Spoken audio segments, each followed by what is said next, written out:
Mr. Trump issued an ultimatum demanding that Iran fully reopen the Strait of Hormuz within 48 hours, or face the complete obliteration of its power plants by the United States. 3:17 local time, South Pars sector, Persian Gulf. The platform controllers never heard the jets. They didn't need to. The F-35Is were already gone. Wheels up, supersonic egress, back across the Gulf by the time the first compression wave rolled across Platform 14. What they heard was the detonation. A 2,000-pound J-dummer, GPS guided to within 3 meters, punching through the processing deck of the world's largest natural gas field. Then another, then 6 more in rapid sequence, timed 11 seconds apart to deny emergency shutdown protocols. South Pars, Phase 12, the crown jewel of Iran's energy infrastructure, a field shared with Qatar through an invisible maritime boundary, was on fire in under 90 seconds. This was not an accident. This was a decision. CENTCOM's ISR picture had been watching South Pars for 72 hours. 4 RQ-4 Global Hawk drones orbiting at 60,000 feet. Synthetic aperture radar pinging the platform's superstructure on 12-minute cycles.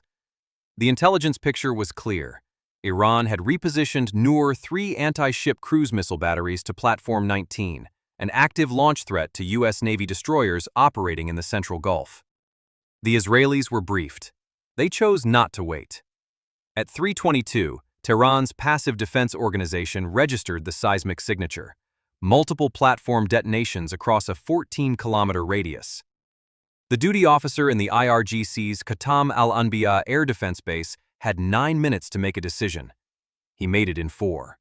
Launch authorization, all sectors. At 03:31, Iran's first retaliatory salvo left Western launch sites.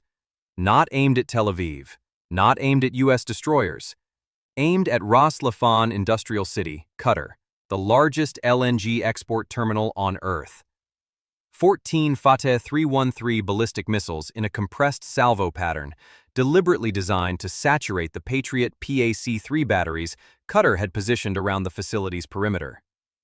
Simultaneously, a second wave of Shahed 136 loitering munitions, pre-programmed with terminal seeker coordinates, lifted off from Bushehr province. 53 drones, staggered at 47-second intervals, acoustic cross-sections suppressed below Patriot's engagement threshold. This was not improvised retaliation. This was a prepared strike package, rehearsed, sequenced, and waiting for a trigger. Inside the Combined Air Operations Center at Al Udeid Air Base, Qatar, the scope operators watching the BMEW picture had 8 minutes and 40 seconds from initial launch detection to impact. They used all of it. Patriot batteries engaged the ballistic track. Intercept rate, 71%. 9 Fateh 313 rounds penetrated the engagement envelope. 3 struck the Pearl GTL facility. 46 seconds later, the Shaheds arrived across a 6-kilometer front, at low altitude, below the radar line, through the thermal clutter of the burning GTL complex. Air defense systems, already reloading, could not re-engage in time.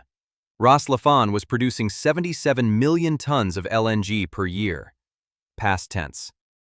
By 4:15, satellite thermal imaging showed 11 distinct fire signatures across the complex. The Pearl GTL processing train, a $12 billion facility, was structurally compromised. Qatar Energy's emergency shutdown protocols had been initiated, but pipeline pressure from upfield continued feeding the fires. Brent crude, already elevated at $107 on open markets, spiked to $115 a barrel within 28 minutes of the first newswire. Natural gas futures went vertical. Simultaneously, the Caspian Sea, 1,200 kilometers from the Persian Gulf, where nobody was watching. Israeli F-35Is, refueled mid-air over Azerbaijan, struck IRGC fast attack craft and a Muj-class frigate berthed at Anzali Naval Base. First naval engagement of the war in a theater Iran believed was completely off the board. The psychological calculus was deliberate. There is no sanctuary. In Riyadh, emergency calls went out to Arab League foreign ministers. Saudi Arabia's defense infrastructure went to FPCON Delta.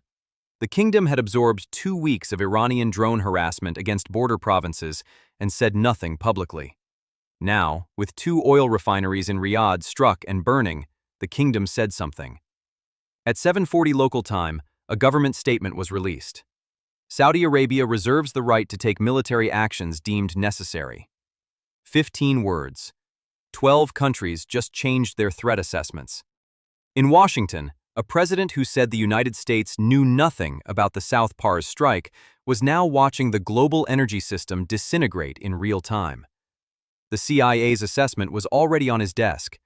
Iran's regime, despite losing its supreme leader, its besieged commander, its intelligence minister, and its Security Council chief in 19 days, was intact. Degraded, enraged, and armed. The Strait of Hormuz remains closed. 20% of the world's oil supply, bottled behind a waterway 33 kilometers wide at its narrowest point, guarded by a military that has already demonstrated its willingness to fire on everything and everyone within range. Day 20 of this war produced no ceasefire, no negotiation, no off-ramp. It produced burning gas fields, shattered LNG terminals, and a Middle East where every actor is now calculating whether the next move is theirs to make or whether someone already made it for them. The question is no longer whether this war expands. The question is how many economies collapse before it ends. What would you do if your country depended on that gas field? Leave your answer below, and if this analysis reached you, share it. The world needs to understand what's actually happening out there.